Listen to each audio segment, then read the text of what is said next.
सिर्फ झूठ का पुलिंदा है। ना योगी जी के पास युवाओं के लिए कुछ है, ना मोदी जी के पास युवाओं के लिए।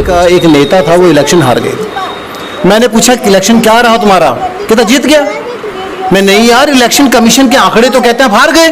कहता हमने हार का नाम जीत रख दिया। बदलने वाली सरकार अपने लक्ष्यों को किसी भांति भांति की प्रतिभाओं का गलत इस्तेमाल करके पूरा करने वाली सरकार ना तो युवाओं की है, ना महिलाओं की है, ना मेरे बुजुर्ग। 2 बार जीता कैसे दिए? हमने नहीं जिताया। आप ही लोगों में से किसी ने जीता है ना? बिल्कुल नहीं। फिर 2 बार जीता कैसे दिए? 2 बार जिताया इस तरीके से है कि हेरा फेरी, ईवीएम से हेरा फेरी होती है। किया कि मुझे अपनों ने लूटा, गैरों में कहाँ दम था, मेरी किस्ती डूबी वहाँ जहाँ पानी कम था।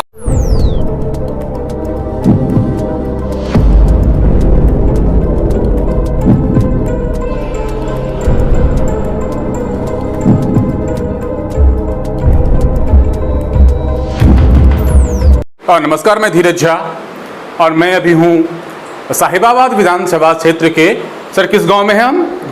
भौवापुर गांव में हैं, जहां हमारे साथ बहुत सारे बुजुर्ग पदाधिकारी हैं।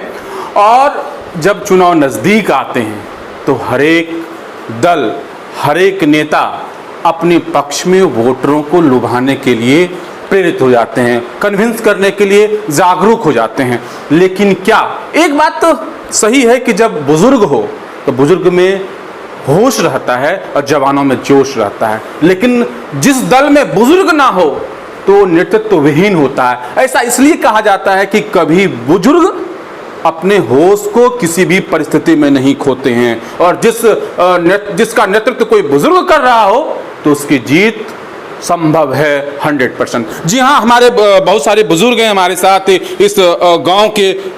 मैं इनसे जानना चाहूँगा कि जैसे जैसे चुनाव नज़दीक आते जा रहे हैं तो सारे दल चाहते हैं कि जो वोटर्स है हमारे पक्ष में हो, लेकिन आप क्या सोचते हैं? हम तो यही सोचते हैं कि जो हमारे इन पार्टियों से हम देखते आ रहे हैं, बीजेपी को भी देखते आ रहे हैं और तुम्हारे समाजवादी को भी, और जितनी भी पार्टियाँ सारी देख ली। और कांग्रेस बहुत पुरानी पार्टी है और अपने शासन में सारे अच्छे ही काम करे हैं और किसी को दिक्कत नहीं हुई है। और समर्थन कांग्रेस को ही करना चाहिए। कांग्रेस बहुत ही पुरानी पार्टी और खासकर बुजुर्ग में एक पहले जोश हुआ करता था कि कांग्रेस के ही पक्ष में वोट डालना है। जब हम बच्चे थे तो हम अपने बुजुर्गों को देखते थे कि नहीं, किसी पार्टी को वोट नहीं देना है, कांग्रेस के ही वोट देना है, क्योंकि कांग्रेस ने आज़ादी के वक्त अपनी महत्वपूर्ण भूमिका निभाई थी। तो मैं बुजुर्गों से जानना चाहूँगा कि इस बात में कितनी सत्यता है और क्या अभी भी कांग्रेस उस नेतृत्व करने में के हकदार हैं, उसमें क्षमता है? बिल्कुल है, बिल्कुल है। आप अभी जैसे चुनाव नजदीक आ रहे हैं तो यूपी में किसकी सरकार चाहते हैं चाचा जी आप? अब तो कांग्रेस की आवेगी। कांग्रेस की आवेगी। आपने सपा को भी देखा, बसपा को भी देखा और हाल के सरकार को भी देखा, तो आपको क्या लगता है कि कांग्रेस आए या क्या हो? कोई रीजन तो आप दे सकते हैं ना? क्या तो कांग्रेस आनी है आपका? हमारे साथ कांग्रेस के एक वरिष्ठ पदाधिकारी हैं और खासकर यूपी चुनाव में बहुत ज़्यादा सक्रिय भूमिका में है। मैं अशोक जी से जानना चाहूँगा कि क्या जिस तरह से यूपी में आपकी विधानसभा में 3 सीट है और लोकसभा में मात्र 1 सीट है, क्या ये जो हाल है इस हाल को आप अच्छे हालात में बदल पाएंगे या जस से तस ही रहेंगे? धीरज जी, पहले तो मैं आपका धन्यवाद कर दूं, क्योंकि आप ही को नहीं सभी को कांग्रेस की परिस्थिति से और वर्तमान स्थिति से परेशानी है। पहले धन्यवाद आपका और एक बार कर दूं क्योंकि आप मेरे भौवापुर गांव में हैं और उस विधानसभा से जो एशिया की सबसे बड़ी विधानसभा कही जाती है, और पार्टी ने मुझे भावी प्रत्याशी बनाया है। तो आज मैं अपने परिवार के बीच में हूँ। जनसंपर्क अभियान था। आप निश्चिंत रहें, जैसा मेरे बुजुर्गों ने और जो आज की अध्यक्षता कर रहे धनु सिंह जी, जैसे इनका आशीर्वाद है, वो समय दूर नहीं है जब कांग्रेस उत्तर प्रदेश में अपनी सरकार बनाने जा रही है। और आप निश्चिंत रहें, वो 1 सीट या 3 सीट या 0, ये शून्यता का काल खत्म हो चुका है। क्या आपके वनवास जो हैं वो खत्म होंगे या चलते रहेंगे आदि अनादि काल तक? कोई भी हर अंधेरी रात की कहीं ना कहीं सुबह होती है धीरज, क्योंकि समय कभी नहीं रुकता। ये काल चक्र की अपनी विशेषता है, हर काल को आना ही आना है। बस मैं ये कहूँ, वनवास हमारा नहीं था, ये उत्तर प्रदेश के निवासियों का वनवास था, जिन्होंने बहुत सारी प्रताड़ना और बेइज्जती जलालत को सहा है पिछले 30 सालों में कांग्रेस के बिना इस राज्य में। जिस तरह से कल बजट पेश किया गया उसमें युवाओं को लुभाने के लिए बोला गया कि फोन दिया जाएगा, इस पर आप क्या कहना चाहते हैं? योगी सरकार का क्या एक लॉलीपॉप है या वोटरों को लुभाने के लिए एक खास क्या कहते हैं लोभ है? देखिए, आपको नहीं भूलना चाहिए, चाहे वो योगी जी हों या मोदी जी, जब मोदी जी 2014, बार बार मैं इसको रिकॉल कराता हूं आपके माध्यम से पूरे देश को और अपने निवासियों को कि मित्रों 15 लाख आएंगे अगर काला धन वापस आ गया तो सबके अकाउंट में। सारे लोग मुझे फ़ोन करके कहते हैं सर मेरे अकाउंट पे आ गया है। अब उससे पूछते हैं सर आपके अकाउंट में आया नहीं आया? मैंने कहा नहीं यार, अभी तक प्रतीक्षारत हूँ, शायद आ जाए। फिर इन्होंने कहा युवाओं के लिए हर साल 2 करोड़ का रोजगार। मेरे 69,000 टीचर्स भर्ती घोटाले में, सारे शिक्षित मेरे बच्चे ग्रेजुएशन कर कर बहुत सारी काम करने के बाद भी आज जो बेरोजगारी की मार सह रहे हैं, आप उनको मोबाइल देकर रोजगार कैसे प्रोवाइड करेंगे? मुझे बता दो। आपका एक अजीब सा प्रयास है कि आप मोबाइल दे दीजिए, और एक इनकी कंपनी है दोस्त की, इनकी दोस्त की कंपनी क्या करती है कि वो उनको अपना नेटवर्क कनेक्शन दे देगी। एक तो बेरोजगार मेरा युवा बेचारा किस प्रकार अपने माँ बाप से अपनी पॉकेट मनी के रूप में 200-400 रुपए लेता है। यानी साफ तौर पे आप कहना चाहते हैं कि एक झुनझुना पकड़ाया जाए। झुनझुने का भी अगर कुछ और अच्छा नाम हो तो बता दीजिए, क्योंकि झुनझुना तो ये समझते नहीं, लेकिन ये सिर्फ झूठ का पुलिंदा है। ना योगी जी के पास युवाओं के लिए कुछ है, ना मोदी जी के पास युवाओं के लिए कुछ है। एक सवाल और आपसे करना चाहूँगा कि जिस तरह बताया जा रहा है कि इकोनॉमिक पोजीशन दूसरी है पूरे भारत में यूपी का, इस बात में कितनी सच्चाई है? बहुत अच्छी आर्थिक हालात है, इस पर आप क्या कहना चाहेंगे? जैसे कहा जा रहा है वहाँ के मंत्रियों के द्वारा, वहाँ के मुख्यमंत्रियों के द्वारा, वहाँ के प्रतिनिधित्व करने वाले के द्वारा, तो इस बात में कहाँ तक सच्चाई है? देखिए, बीजेपी का एक नेता था, वो इलेक्शन हार गए।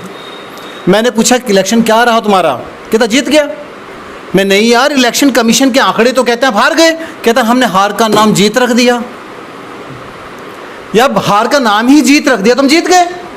तो ये नाम बदलने वाली सरकार, अपने लक्ष्यों को किसी भांति भांति की प्रतिभाओं का गलत इस्तेमाल करके पूरा करने वाली सरकार, ना तो युवाओं की है, ना महिलाओं की है, ना मेरे बुजुर्गों की है। और जिस तरह मैं और सारे बुजुर्ग हैं हमारे साथ, मैं इनसे भी जानना चाहूंगा कि क्या हालात यूपी के कैसे हैं। जिस तरह कहा जा रहा है कि 2 लाख युवाओं को सरकारी नौकरी दिया गया, महिलाएं सुरक्षित है, लेकिन सबसे ज्यादा बवाल का गलत अर्थ नहीं समझिएगा, जैसे सबसे ज़्यादा महिला के साथ जो गलत काम होते हैं, उस कमेंट्स पास होते हैं और चीर हरण होते हैं, तो वो यूपी में ही देखा जा रहा है। ऐसा क्यों? क्या सरकार फेल्योर है या फिर सरकार के बस की बात नहीं है यूपी की व्यवस्था को सही करने का? यूपी की व्यवस्था लगभग मैं देख रहा हूँ कि 2014 के बाद बिगड़ी हुई है बहुत ज़्यादा, क्योंकि 2014 में जब चुनाव हुआ तो योगी जी का कोई चेहरा जो है सीएम बनने के लिए सामने नहीं था। तो आप लोगों ने वोट किसको दिया था? हमने वोट अपनी पार्टी को दिया था।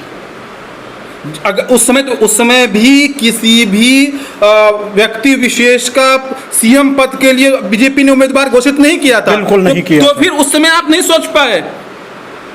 हमें तो उससे मतलब, हमें तो अपनी पार्टी से मतलब था ना, बीजेपी से थोड़ी मतलब था। हमें तो कांग्रेस से मतलब था।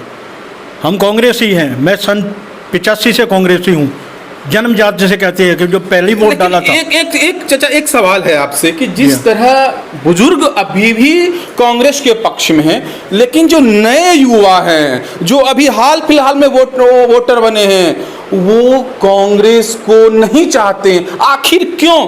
क्या कांग्रेस युवाओं को अपने तरफ आकर्षित नहीं कर पा रही है या कुछ और कारण है?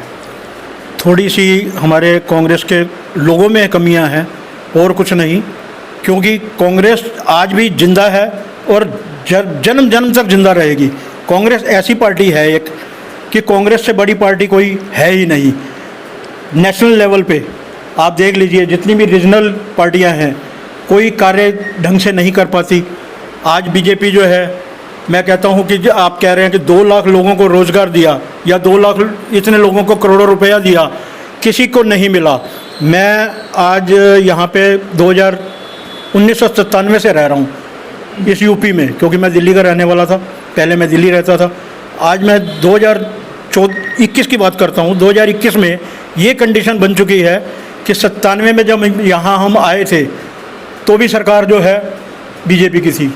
यहाँ पे सरकार बीजेपी की चलती आ रही है, लेकिन कोई काम ढंग से नहीं होता। नगर निगम इनका है, विधानसभा इनकी है लोगों की, एमपी इनके हैं, सब कुछ इनका है, लेकिन फिर भी ये लोग काम ढंग से नहीं करते। हमारे एमपी साहब जो हैं, सांसद साहब वीके सिंह साहब को मैंने कभी देखा नहीं है, कभी भी नहीं देखा। मैंने तो पीछे अभी फेसबुक पे डाला था। फिर 2 बार जीता कैसे दिए? हमने नहीं जिताया। आप ही लोगों में से किसी ने जीता है ना? बिल्कुल नहीं। फिर 2 बार जीता कैसे दिए? 2 बार जिताया इस तरीके से है कि हेरा फेरी, ईवीएम से हेरा फेरी होती है। ये तो पुरानी परंपरा चलती आ रही है कि अगर कोई जीत जाता है तो फिर उस पर आरोप लगाते हैं। सबसे पहले ईवीएम पर उंगली उठाने वाले हमारे लाल कृष्ण आडवाणी थे, जिन्होंने जब कांग्रेस जीत गई तो कहा था कि ईवीएम में ही खराबी है। लेकिन जब कांग्रेस लगातार हार रही है तो कांग्रेस भी उंगली उठा रही है कि ईवीएम में भी खराबी है। लेकिन जनता परेशान है कि बात किसकी माने, आखिर वोट किससे कराया जाए, कि फिर वही पुराने दौर लाया जाए बैलेट पेपर का, और उसमें भी बैलेट पेपर में बहुत इधर से उधर हुआ करता था। और मैं आपसे जानना चाहूंगा कि जिस तरह यूपी में कांग्रेस की हालात है, चाहे विधानसभा में हो, लोकसभा में हो, पंचायत चुनाव में हो, वो धीरे धीरे पिछड़ गई। जो देश की सबसे बड़ी पार्टी थी आज वो एकदम जीरो पे हो गई। तो क्या इस चुनाव में 2022 के चुनाव में कांग्रेस दोबारा से मजबूत होकर सत्ता में आ पाएगी या नहीं? 2022 के चुनाव में कांग्रेस वापसी करेगी, दमखम के साथ वापसी करेगी। हमारी प्रभारी बहन प्रियंका जी पूरी तन मन से, हमारे अध्यक्ष अजय कुमार लल्लू जी, हमारे विधानसभाओं के जितने भी प्रत्याशी हैं, प्रभारी हैं, हमारे वार्ड में, हमारे ज़िले में, सब जगह पूरे तन मन से, पूरी मजबूती के साथ पूरे कांग्रेसी लगे हुए हैं। और 2022 में कांग्रेस की सरकार बनाएंगे हम जरूर। 2022 में कांग्रेस की सरकार बनाएंगे, लेकिन मुख्यमंत्री का नाम नहीं बताएंगे। चचा ये बताएं, आप तो वरिष्ठ हैं, कांग्रेस को बहुत पुराने समय से जानते हैं। जिस तरह बीजेपी किसी भी मुख्यमंत्री के चेहरे को सामने नहीं करके योगी को अचानक खड़ा कर दिया, अगर बाय दी वे कांग्रेस को बहुमत आ जाती है तो फिर मुख्यमंत्री का चेहरा कौन होगा यूपी में? देखो ये ऐसा है जी, मैं 70 में नौकरी लगा था और 70 से पहले जब कांग्रेस सरकार थी, जो कांग्रेस सरकार ने सरकारी मुलाजिम की बात सुनी, मजदूर तत्वों की बात सुनी और लेबर की बात सुनी, वो आज तक नहीं सुनाई जा रही। तो फिर लगभग मुझे जहां तक पता है कि 40 वर्षों से कांग्रेस यूपी में नहीं है, तो फिर ऐसा क्या रीजन हो गया 30 साल से? तो 30 साल से इसलिए कुछ कमियां रही हैं कांग्रेस के अंदर, जो कि घर बैठे राजनीति करते चले आ रहे। इसी तरह से कुछ जो है कुछ आपस में फूट पड़ती रही और कांग्रेस के नेता भी कुछ निकले गए, कुछ यानी आप साफ तौर पे कहना चाहते हैं कि आप आपस में ही दरार थे? जी हाँ। और हमारे साथ एक बुजुर्ग हैं, मैं इनसे जानना चाहूँगा कि आप लोगों का तो श्रेय, यानी आप लोगों का मत तो सब दिन कांग्रेस में गया है, लेकिन जो युवा पीढ़ी है वो कांग्रेस को क्यों नहीं चाहती? जब तक अभी प्रेजेंट में युवा पूरे विश्व में सबसे ज़्यादा हिंदुस्तान में है, जब तक युवा किसी एक पक्ष में नहीं होगा तो जीत किसी की नहीं होगी। तो फिर युवा को कांग्रेस लुभा क्यों नहीं पा रही है, अपने पक्ष में क्यों नहीं कर पा रही है, बताएंगे आप? इनको जागृत करना पड़ेगा। कैसे? हम बुजुर्ग सिर्फ कहने से होगा या कोई नियम क्राइटेरिया होगा, हाँ। कोई प्रक्रिया होगा उसके हाँ, तहत? बिल्कुल जमीनी स्तर पर हम जितने बुजुर्ग हैं सबको मिलकर उनको समझाना पड़ेगा, तो वो जागृत होंगे। उनमें वो बताना पड़ेगा कि आगे पिछले दशकों में जो है ये 2014 से पहले जब कांग्रेस की सरकार थी, इन्होंने कितना सेक्रीफाइस किया है हम लोगों के लिए। हमारे साथ कुछ युवा भी हैं। मैं इनसे जानना चाहूँगा कि आप युवा हैं, आप युवाओं के बीच में रहते हैं, ये लोग बुजुर्ग के श्रेणी थे, ये पहले से ही कांग्रेसी हैं, ऐसा मैं देखते आ रहा हूँ। जितने भी बुजुर्ग हिंदुस्तान में वो शुरू से ही कांग्रेसी हैं। वो कुछ भी आप उनका बेटा पोता करे लेकिन वो वोट कांग्रेस को ही दे, ये परिपाटी चलती आ रही है। लेकिन आप बुजुर्ग युवा हैं, आप क्या युवाओं को कन्विंस कर पाएंगे कि कांग्रेस को वोट दो? जी, मैं यही कहूँगा अपने साथ के लोगों से, मेरे साथ के जो हैं सब लोगों से, बस कांग्रेस को ही सपोर्ट करना है आपको। लेकिन एक प्रश्न, अगर आप युवाओं के बीच में जाएंगे वो पूछेंगे क्यों वोट दें, तो उसमें आप क्या कहोगे? क्यों वोट दें? आज तक के किसान बैठे हैं, करीब 9 महीने हो गए हैं। मनमोहन सिंह जी ने एक बार जब पहले किसान बैठे थे, भूख हड़ताल पे कैसे बैठे थे, सामने बैठ के बात की थी उन्होंने, बराबर में बैठा के। ठीक है, आज तक मोदी जी ने बैठ के उनसे बात नहीं करी है, कॉन्फ्रेंस भी बात नहीं हुई है सही से उनसे। ठीक है, वो बैठे हैं, परेशान हैं आज तक। हमारे साथ एक युवा और है, मैं इनसे भी जानना चाहूंगा कि क्या आप भी कांग्रेस में हैं, और तो क्या ऐसा कुछ लाया जाए कि कुछ ऐसे रूल लाए जाएं ताकि युवाओं को कन्विंस कर सके? ऐसी कोई है बात आपके मन में कि युवा इस ओर आकर्षित हो जाए, कांग्रेस को एक मुश्त वोट दे दे और कांग्रेस की जीत हो जाए? पहले तो कांग्रेस को अपने अंदर एकजुटता लानी होगी कि जिस तरह सब अलग अलग रास्ते में भागते हैं ना, तो सब एक तरफ चले और एक फोकस हो कि इस देश का भविष्य युवा है, तो उस पर फोकस हो और कुछ इस तरह की नीतियाँ लाई जाए जिससे उनका ध्यान इस तरफ आकर्षित हो कि वो कांग्रेस को वोट दे। जिस तरह बीजेपी सरकार है, वो भी आपने बताया ना, युवाओं को मोबाइल फ़ोन दे रही है और लुभाने का एक वो होगा तरीका। तो ये चीज़ उन्हें सही और गलत में ये फ़र्क समझाया जाए कि फ़ोन देने से या इस तरह से लुभाने से देश नहीं चलता। देश का भविष्य ये नहीं है। देश का भविष्य है कि हमारी इकोनॉमी की ग्रोथ हो, हमारे पास रोज़गार हो, हमारे आने वाला भविष्य, हमारे आने वाली पीढ़ी का भविष्य, हमारा भविष्य। तो इस तरह से कुछ नीतियाँ निकालनी होंगी कांग्रेस को कि जिससे युवा उनकी तरफ आकर्षित हो, युवा उनके तरफ आकर्षित। और एक बात इन्होंने साफ किया कि मुझे अपनों ने लूटा, गैरों में कहाँ दम था, मेरी किस्ती डूबी वहाँ जहाँ पानी कम था।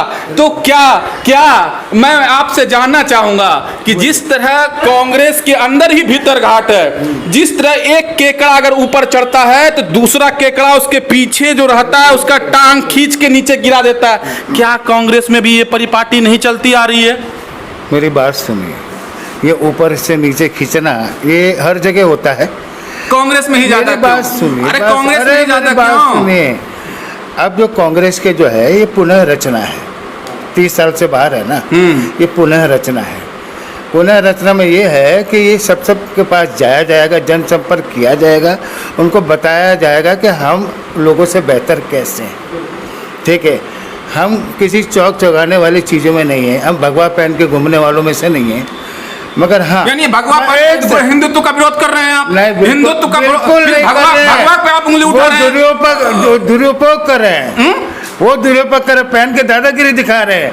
हम बताना चाहते हैं कि आदमी को पहचानो, अपना भविष्य को पहचानो, ठीक है, सही चुनो, सही ज्ञान दो। तो ऐसे कांग्रेस की पुनः रचना है ये। 30 साल के बाद तो फेज आता ही है, पॉलिटिक्स में 10 साल में आता है, कांग्रेस का 30 साल में यूपी में आएगा, मगर आएगा जरूर, मगर आएगा जरूर, चाहे 30 साल लग गए, लेकिन अब कांग्रेस के पक्ष में हवा है। जिस तरह पांडव 12 वर्ष वनवास काट कर चाहे लाख परेशानियों का सामना क्यों ना करना पड़े, राज्य को जरूर ले लिए थे, चाहे बलपूर्वक ही क्यों नहीं। क्या कांग्रेस बलपूर्वक ना सही और जनता को अपने पक्ष में कर कर राज्य में अपनी कामयाबी झंडा गाड़ देंगे, या फिर 30 साल के वनवास के लिए चली जाएगी? बलपूर्वक तो इस देश में कुछ नहीं हो सकता। बलपूर्वक मैंने कहा भी नहीं। मैं बता दूं, क्योंकि बलपूर्वक जो सत्ता में आने का प्रयास करती है वो इस समय वर्तमान सरकार है, जिन्होंने हर तरीके से छल से और लालच दे देकर लूटा, गरीबों को लूटा, दलितों को लूटा, मेरे युवाओं को लूटा। आप विश्वास कीजिए, इस समय जैसे मेरे साथी ने कहा, ये नई कांग्रेस है, ये वो कांग्रेस नहीं है जो पुरानी एक धड़े पे चलती आती थी। ये वो कांग्रेस है जहाँ जो अपने सभी साथियों को, कांग्रेस जनों को, अपने देश प्रेमियों को अपने गले से लगाकर चलती है। ठीक है, मैं तो नहीं, अशोक जी मैं ठीक है, मैं आप सबको गले से लगाकर चलती थी, लेकिन जिस तरह राहुल गांधी जम्मू कश्मीर में थे, यहाँ आपके एक नेता अपने घर में सारे विपक्षी नेता को बिठाकर मीटिंग करते हैं, तो क्या आपस में फूट नहीं है? और उस फूट का फायदा क्या विपक्ष नहीं उठाएगी क्या? फिर आपकी वही हालात हो जाएंगे जस की तस। चलिए, मैंने कहा ना नई कांग्रेस है, तो नई कांग्रेस जब मैं कहता हूं तो नई कांग्रेस का मतलब है अब महलों में बैठकर राजनीति नहीं होती। अब कांग्रेस हर उस कार्यकर्ता का दिल से सम्मान करती है, उसको सम्मानित करती है जो रोड पर है, अपने जनमानस के साथ, अपने वोटर के साथ, अपने नागरिक के साथ है, उनके हितों के लिए लड़ता है। महल में बैठकर मोबाइल फ़ोन से राजनीति के ज़माने चले गए धीरज जी, चाहे वो G23 हो या G25 हो। यानी आप स्वीकार कर रहे हैं कि जिस तरह बीजेपी ने जमीनी हकीकत पर काम किया, घर घर जाकर, चाहे आप जैसे बोलते हैं RSS और जनसंघ के लोगों ने घर घर जाकर काम किया, वैसी भी एक आपकी कोई पार्टी होगी, वैसी भी कोई संस्था होगी जो घर घर जाकर युवाओं को, बुजुर्गों को, महिलाओं को अपने तरफ लुभाने की कोशिश करेंगे। क्या कोई ये रणनीति है या कोई और रणनीति है? चलिए, मैं आपका थोड़ा सा ध्यान आकर्षित कर दूं अतीत की तरफ। जिस समय भारतीय राष्ट्रीय कांग्रेस की स्थापना हुई थी, उस समय भारतीय राष्ट्रीय कांग्रेस के सेवा दल की बेंच बनी। जिस समय हमने सेवा दल बनाई तो सेवा दल को देखते हुए इन्होंने RSS की स्थापना की। आपने भी आर्य समाज की स्थापना की थी साहब, लेकिन आपकी आर्य समाज कहां से कहां चली गई वो बताएं आप भी अगर एक ऊपर है तो दूसरा नीचे है, आप भी मत भूलें। चलिए, सेवा दल ने अपनी अहम भूमिका निभाई। सेवा दल से प्रभावित होकर इन्होंने RSS की स्थापना कर दी। RSS को बैन किया गया क्योंकि सांप्रदायिक था और सेवा दल सेवा भावना से काम करती थी। इस समय वर्तमान में मैंने कहा ना कि मेरी नई कांग्रेस है। आज मेरा सेवा दल, आज मेरा NSUI, आज मेरा यूथ कांग्रेस, आज मेरी महिला कांग्रेस, मेरे सारे प्रकोष्ठ, मेरा OBC, SC, दलित और मेरा लीगल डिपार्टमेंट, इवन मेरा आउटरीच डिपार्टमेंट, मेरा RTI डिपार्टमेंट, मेरी सारी युवा शक्ति कांग्रेस के साथ है। और ये बीजेपी से हमें सीखने की जरूरत नहीं है धीरज जी।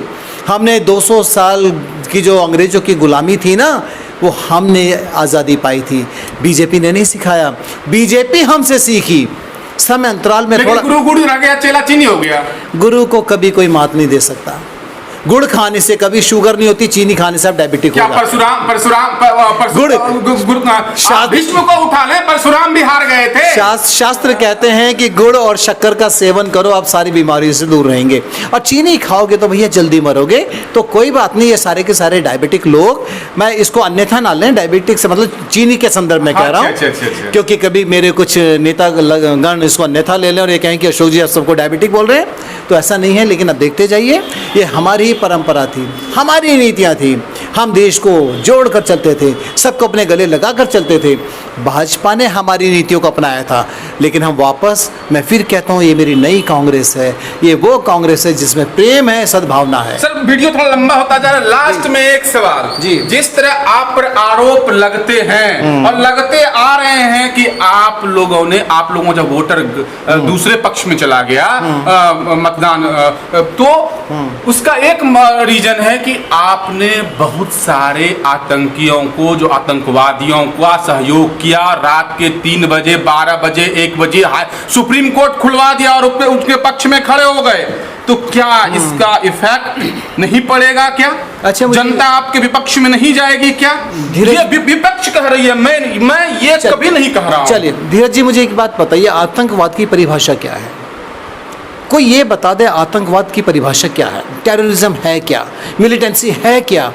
आप हाथ में, जैसे मेरे दोस्त ने कहा, भगवा पहनकर, त्रिशूल लेकर किसी के सीने पर लगा दो, क्या आतंकवाद नहीं है? आतंकवाद यानी आपने उस मुस्लिम धर्म कहा था तो इसलिए आतंकवादी कह दिया। क्या ये हिंदू में टेररिज्म नहीं है? आप मेरे दलित परिवार का बच्चा मंदिर पे जाता है तो उसको कोड़े मारने लगते हैं, क्या ये आतंकवाद नहीं है? आतंकवाद की परिभाषा क्या है, मुझे दिखा दो। अगर किसी कानून में जब ट्रायल चल रहा है किसी का, हमने रात के 12 बजे 2 बजे अगर आप हमारे किसी सर्वे जो वरिष्ठ अधिवक्ता के बारे में बात करते हैं, तो फिर आपने अब्दुल कसाब का जो ट्रायल किया, इतने साल तक उसको हमारी लीगल असिस्टेंस प्रोवाइड की ना। ये एक परंपरा है और परंपरा का निर्वाह करना कांग्रेस के खून में है। हम जाति के आधार पर, धर्म के आधार पर भेदभाव नहीं करते धीरज जी, चाहे वो किसी भी जाति किसी भी धर्म का हो। अगर मामला ट्रायल का है तो ट्रायल में उसके पेश करना, उसके केस को, उसको डिफेंड करना, उसका एक्यूज का भी राइट और मेरा भी राइट है एज ए लॉयर। जी हाँ, मजहब नहीं सिखाता आपस में बैर रखना। मैं किसी जातिगत मुद्दे, किसी ऐसे मुद्दे, विवादित मुद्दे के चक्कर में नहीं पड़ना चाहता, लेकिन जो बात सत्य है, जो बात कपाल के गाल पर अमिट है, उसे सामने लेकर आना चाहता हूं, ताकि जो हमारे युवा वर्ग हैं, बुजुर्ग हैं, वो अच्छी भली तरह से भली बातें समझ सके कि वोट किसको देना है, डंके की चोट पर, ताकि मेरा भविष्य, मेरा कल संवर सके। धन्यवाद।